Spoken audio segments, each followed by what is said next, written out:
여러분은 혹시 이런 경험 해보신 적 있으신가요? 뉴스에서 중국 관련 소식이 나오면 뭔가 모르게 거부감이 올라오는 그 느낌. 딱히 나한테 직접적으로 손해를 끼친 것도 아닌데 어딘가 괜히 불편하고 쉽게 납득이 안 되는 그런 감정 말입니다.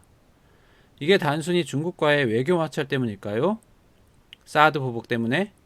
아니면 동북 공정 논란 때문에? 물론 그런 현실적인 이유도 있습니다. 하지만 저는 오늘 그것보다 훨씬 더 깊은 곳에 있는 이야기를 해보려 합니다.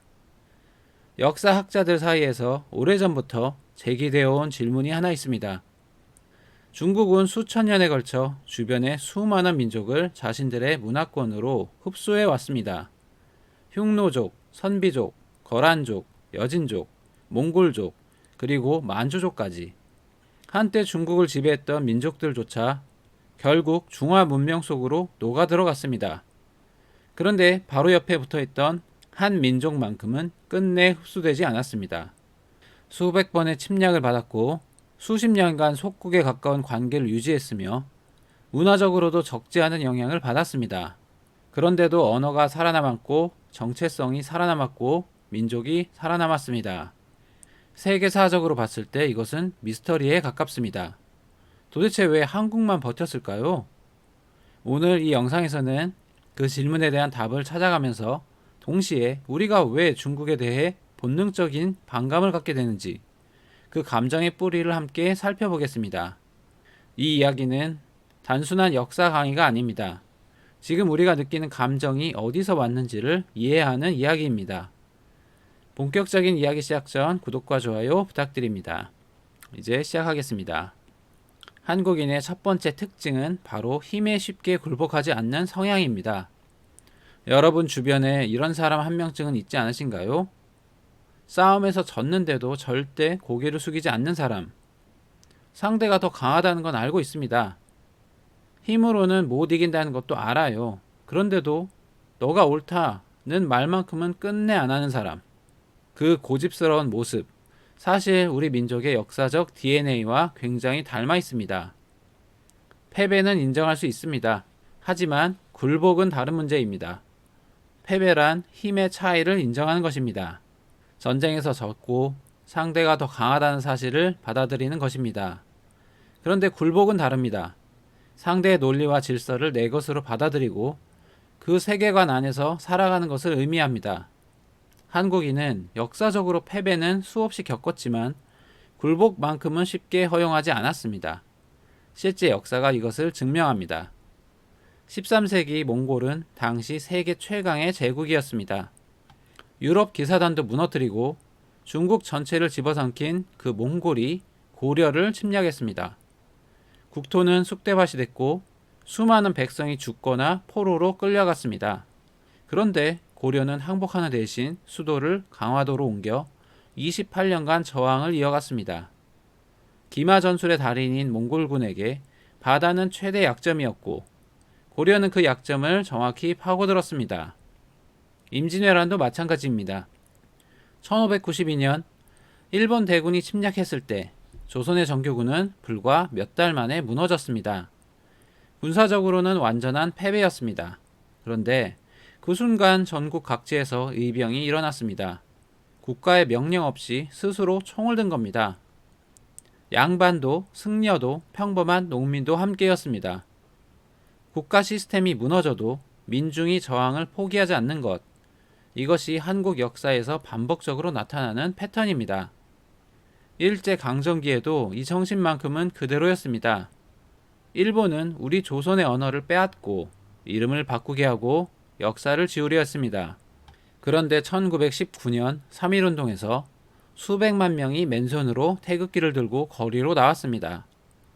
총칼 앞에서도 굽히지 않는 그 장면은 힘으로 누를 수 있어도 정신까지는 누를 수 없다는 것을 몸으로 보여준 순간이었습니다. 강한 나라를 인정하는 것과 그 나라의 논리를 내 것으로 받아들이는 것은 전혀 다른 문제입니다. 한국인은 전자는 할 수 있었지만 후자는 역사적으로 극도로 거부해왔습니다. 중국이 경제적으로 강하고 군사적으로 크다는 것은 인정할 수 있습니다. 그런데 그 힘 앞에 고개를 숙이고 따르라고 하면 본능적으로 반발심이 올라오는 겁니다. 이건 이성적 판단 이전에 작동하는 수천 년에 걸쳐 형성된 민족적 반응입니다.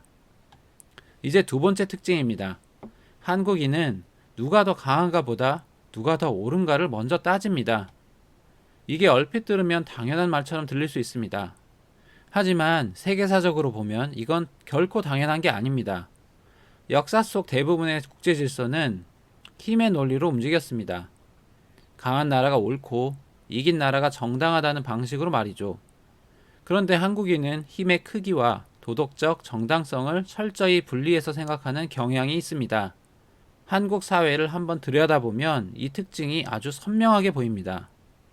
우리나라에서 갈등이 생기면 어떻게 됩니까? 누가 더 강한지를 따지는 게 아니라 누가 더 옳은지를 따집니다. 직장에서도, 가족 간에도, 심지어 정치 영역에서도 마찬가지입니다. 힘이 있는 쪽이 이기는 게 아니라 도덕적으로 정당한 쪽이 이겨야 한다는 강한 정서가 사회 전반에 깔려 있습니다. 이것이 때로는 극단적인 정의감으로 나타나기도 하고 때로는 강한 사람에 대한 본능적인 견제 심리로 드러나기도 합니다. 이 도덕 중심 사고는 어디서 비롯됐을까요? 이건 유교 문화의 영향이 큽니다. 조선시대 500년간 유교는 단순한 종교나 철학이 아니었습니다. 국가 운영의 근본 원리였습니다. 그리고 유교에서 가장 중요하게 여기는 것 중 하나가 바로 명분입니다. 명분이란 행동의 도덕적 근거를 말합니다. 아무리 실리가 있어도 명분이 없으면 그 행동은 정당하지 않다는 사고방식입니다. 실제로 조선의 역사를 보면 명분 때문에 실리를 포기한 사례가 수도 없이 많습니다. 병자호란이 대표적입니다. 1636년 청나라가 쳐들어왔을 때 당시 조선의 군사력으로는 청을 이길 수 없다는 것을 누구나 알고 있었습니다. 실리적으로 보면 협상하고 타협하는 것이 맞았습니다. 그런데 조선의 신하들은 끝까지 싸워야 한다고 주장했습니다. 이유는 단 하나, 오랑캐라고 여긴 청에 굴복하는 것은 도덕적으로 옳지 않다는 명분 때문이었습니다. 결과적으로 인조는 남한산성에서 45일을 버티다 항복했고 그 대가는 참혹했습니다. 수십만 명이 포로로 끌려갔습니다.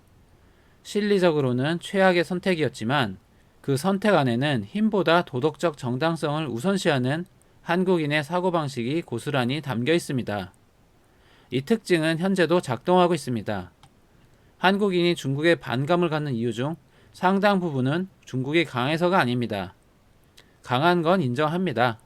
문제는 그 힘을 사용하는 방식이 도덕적으로 정당하지 않다고 느끼기 때문입니다.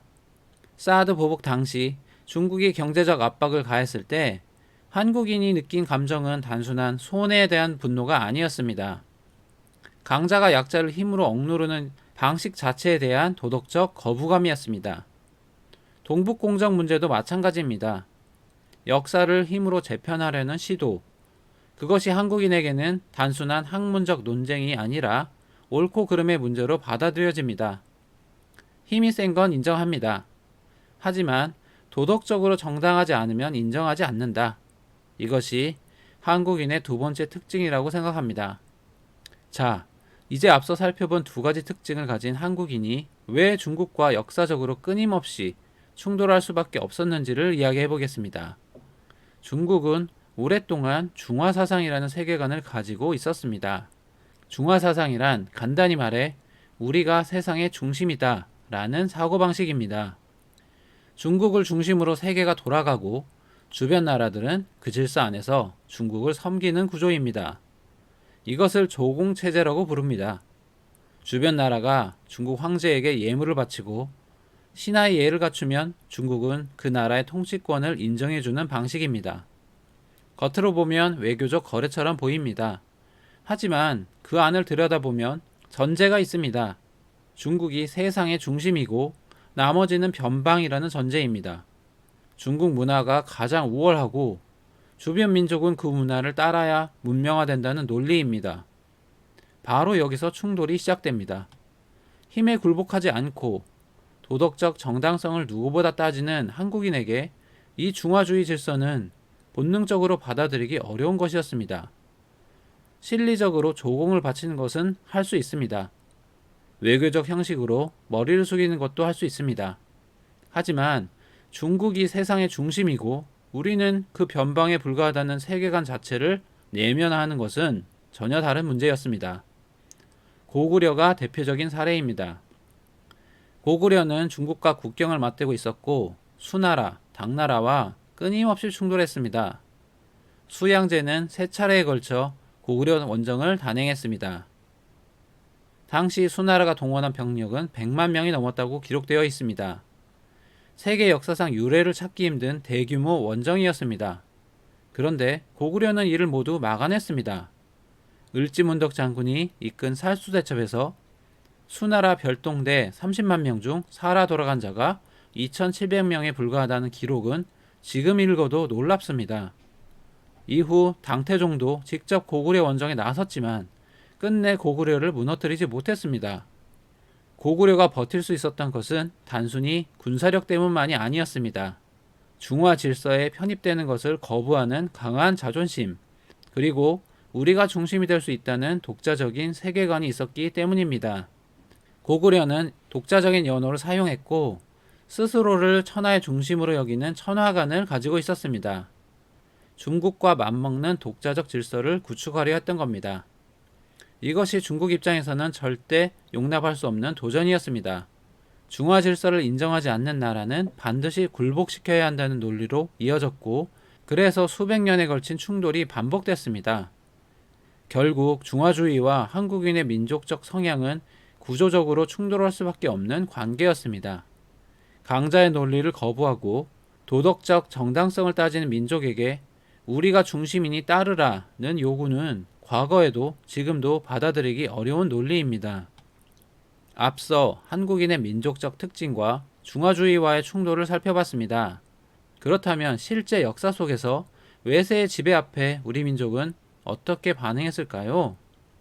한국 역사를 관통하는 하나의 일관된 흐름이 있습니다. 외세가 침략하면 저항하고 지배하려 하면 더 강하게 버텼다는 것입니다. 그것도 국가 차원의 저항이 무너졌을 때조차 민중 차원의 저항이 이어졌습니다. 고려, 무신정권 시절 나라 안은 권력 다툼으로 혼란스러웠습니다. 그 틈을 타 몽골이 침략했을 때 지배층은 강화도로 피신해 안전을 도모했습니다.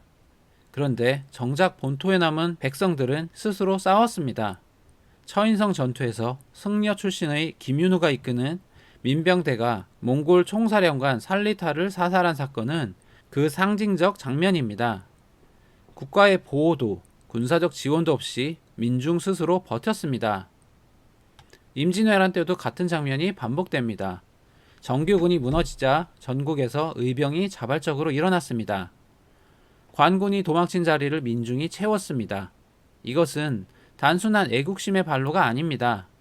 외부의 지배 질서를 거부하는 본능적인 저항이었습니다. 일제강점기에는 그 저항이 더욱 조직적으로 발전했습니다. 3.1운동 이후 상해에 대한민국 임시정부가 수립됐고 만주와 연해주에서는 무장 독립운동이 이어졌습니다. 봉오동 전투와 청산리 전투에서 독립군은 일본 정규군을 상대로 눈부신 승리를 거뒀습니다. 국가가 사라진 상황에서도 저항의 불씨는 꺼지지 않았습니다. 여기서 주목해야 할 점이 있습니다. 이 저항들이 매번 완전한 군사적 승리로 끝나지는 않았다는 겁니다. 하지만 그럼에도 한국인은 지배 질서에 완전히 흡수되거나 동화되는 것을 허용하지 않았습니다. 외세가 아무리 강해도 우리의 언어, 우리의 문화, 우리의 정체성만큼은 지켜냈습니다. 이것이 단순한 저항을 넘어 생존의 전략이었고 동시에 민족적 자존심의 표현이었습니다. 외세의 지배는 한국인에게 단순한 정치적 문제가 아니었습니다. 그것은 우리가 누군가인가라는 정체성의 문제였습니다. 그렇기 때문에 그 어떤 강압도 완전한 굴복을 이끌어내지 못했습니다. 자, 이제 오늘 영상에서 가장 핵심적인 질문으로 들어가겠습니다. 중국은 역사적으로 수많은 민족을 자신들의 문화권 안으로 흡수해 왔습니다. 흉노는 어디 갔습니까? 선비족은? 거란족? 여진족은요? 한때 중국을 정복하고 지배했던 이 민족들이 지금은 흔적조차 찾기 어렵습니다. 몽골족은 원나라를 세워 중국 전체를 지배했고 만주족은 청나라를 세워 300년 가까이 통치했습니다. 그런데 지금 그들은 어떻습니까? 몽골족은 내몽골 지역에서 급격히 중국화되어 있고 만주족은 사실상 언어와 문화가 소멸 직전입니다. 이것이 중화 문명의 놀라운 흡수력입니다. 정복당해도 흡수하고 정복해도 흡수합니다. 강물에 잉크를 한 방울 떨어뜨리면 결국 강물 색깔이 되듯이 중국 문명은 접촉하는 모든 것을 서서히 자신의 색깔로 물들여 왔습니다. 그런데 한국은 달랐습니다. 수천 년을 바로 옆에 붙어 살면서도 끝내 흡수되지 않았습니다. 도대체 왜일까요? 첫 번째 이유는 언어입니다. 언어는 민족 정체성의 가장 강력한 뿌리입니다. 언어가 살아있는 한 민족의 정체성은 쉽게 사라지지 않습니다. 한국어는 중국어와 완전히 다른 언어 체계를 가지고 있습니다. 중국어가 고리버 계통인 반면 한국어는 알타이어 계통으로 문장 구조 자체가 다릅니다. 한자를 받아들였지만 그것을 한국식으로 변형해서 사용했고 결정적으로 15세기의 세종대왕이 한글을 창제함으로써 독자적인 문자 체계를 확립했습니다. 언어가 살아있었기 때문에 문화가 살아남았고 문화가 살아남았기 때문에 민족이 살아남았습니다. 두 번째 이유는 지리적 조건입니다. 한반도는 삼면이 바다로 둘러싸인 반도입니다. 이 지형은 외부 세력이 완전히 장악하기 매우 어려운 구조입니다. 몽골이 고려를 28년간 압박했지만 끝내 완전히 정복하지 못한 이유 중 하나가 바로 강화도라는 섬의 존재였습니다. 일본도 7년간 임진왜란을 일으켰지만 한반도 전체를 장악하는 데 실패했습니다. 지형이 민족의 생존을 도운 겁니다. 여기에 더해 한반도는 중국 본토와 요동지역을 통해서만 접근할 수 있는 구조여서 대규모 군대가 장기간 주둔하기 어려운 보급 문제도 항상 외세의 발목을 잡았습니다. 세 번째 이유는 독자적인 군사력입니다. 한반도 국가들은 항상 강대국 중국 옆에 위치해 있었기 때문에 군사력을 계속 강화할 수밖에 없는 구조였습니다. 고구려는 광개토대왕 시절 만주 일대를 장악할 만큼 강력한 군사국가였습니다. 고려는 몽골의 침략에 대비해 강력한 방어체계를 구축했고 조선도 북방의 여진족과 남방의 왜구에 대비한 군사체계를 유지했습니다. 완전히 무너진 적도 있었지만 그때마다 재건했습니다. 군사력이 완전히 소멸하지 않았기 때문에 외세가 영구적으로 지배하는 것이 불가능했습니다. 네 번째 이유는 강한 공동체 의식입니다. 한국인은 역사적으로 위기 앞에서 공동체가 뭉치는 경향이 강했습니다. 외적이 침입하면 관군이 무너져도 의병이 일어났고 나라가 무너져도 독립운동이 이어졌습니다. 이 공동체 의식은 단순한 집단주의가 아닙니다. 우리가 같은 언어를 쓰고 같은 역사를 공유하고 같은 문명을 가진 하나의 민족이라는 강한 정체성에서 나온 것입니다. 이 정체성이 외부의 동화 압력을 견뎌내는 가장 강력한 방패였습니다. 중국이 수많은 민족을 흡수할 수 있었던 것은 그 민족들이 이 네 가지 중 하나 이상이 약했기 때문입니다. 언어가 약했거나 지리적으로 개방되어 있었거나 군사력이 소멸했거나 공동체 의식이 분열됐거나 그러나 한국은 이 네 가지를 동시에 유지했습니다. 그것이 5천년을 버텨온 비결이지 않나 생각합니다. 지금까지 살펴본 내용을 하나로 묶어주는 키워드가 있습니다. 바로 정체성입니다. 한국인은 외부 문화를 받아들이는데 폐쇄적인 민족이 아닙니다. 오히려 그 반대입니다. 불교를 받아들였고 유교를 받아들였고 한자를 받아들였고 근대에는 서양 문물도 빠르게 흡수했습니다. 외래 문화에 대한 수용력은 오히려 높은 편입니다. 그런데 여기서 결정적인 차이가 있습니다. 한국인은 외래 문화를 받아들이되 그것을 한국식으로 변형해서 자기 것으로 만들었습니다. 흡수당한 것이 아니라 흡수한 것입니다. 불교만 봐도 그렇습니다. 인도에서 시작된 불교가 중국을 거쳐 한국에 들어왔지만 한국 불교는 중국 불교와 다릅니다. 원효대사는 당시 불교 종파들의 갈등을 화쟁 사상으로 통합했고 이것은 세계 불교 사상사에서도 독창적인 업적으로 평가받습니다. 외래 사상을 받아들이되 그것을 우리 방식으로 재해석한 것입니다. 유교도 마찬가지입니다. 조선은 유교를 국가 이념으로 삼았지만 중국의 유교와 조선의 유교는 결이 달랐습니다. 조선의 성리학은 중국의 것을 뛰어넘는 수준으로 발전했고, 이황과 이이 같은 학자들은 독자적인 철학 체계를 구축했습니다. 받아들이되 복제하지 않았습니다. 이것이 한국 민족의 문화적 DNA입니다. 열린 수용성과 강한 자기 정체성이 동시에 존재합니다. 외부에서 좋은 것은 적극적으로 받아들이지만 그 과정에서 우리가 누구인지를 잃지 않습니다.